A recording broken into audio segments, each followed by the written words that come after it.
কালকেও বলেছি vote bag তো বটেই। হঠাৎ পরিযায়ী শ্রমিকদের জন্য এত কুমিরের কান্না কাঁদছে দিদি, তাতে ভোট ছাড়া কি থাকতে পারে? দিদি যখন কাঁদবে তখন ভোট থাকবে, এটা মাথায় রাখবেন।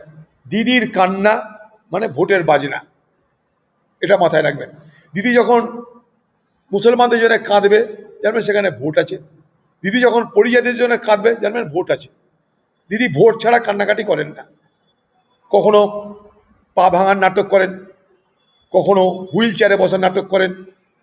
ভোট আসলে দিদি নানা রকমের নাটক শুরু হয়ে যাবে।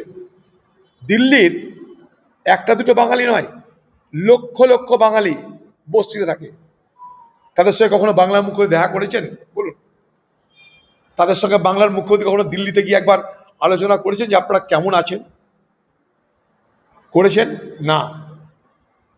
সেই জয়হিন্দ কলোনিটা কারা করেছিল? Forward block. তখন গৃহমন্ত্রী কে ছিল? LK আডবাণী। দরবার করেছিল ফরওয়ার্ড ব্লক। আপনি বাংলার মুখ্যমন্ত্রী, কেন্দ্রে আপনি যান না তা তো নয়, দিল্লিতে আপনি যাচ্ছেন না তা তো নয়, অমিত শাহের সঙ্গে মিটিং তো করছে আপনার লোকেরা, প্রধানমন্ত্রীর সঙ্গে দেখা করতে অসুবিধা হচ্ছে না আপনার?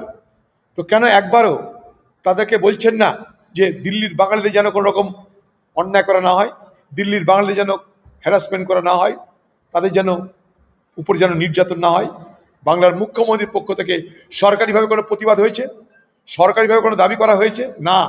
ওখানকার 4টে রাজ্যসভার এমপিকে পাঠিয়ে 24 ঘন্টা ধর্ণা কেন?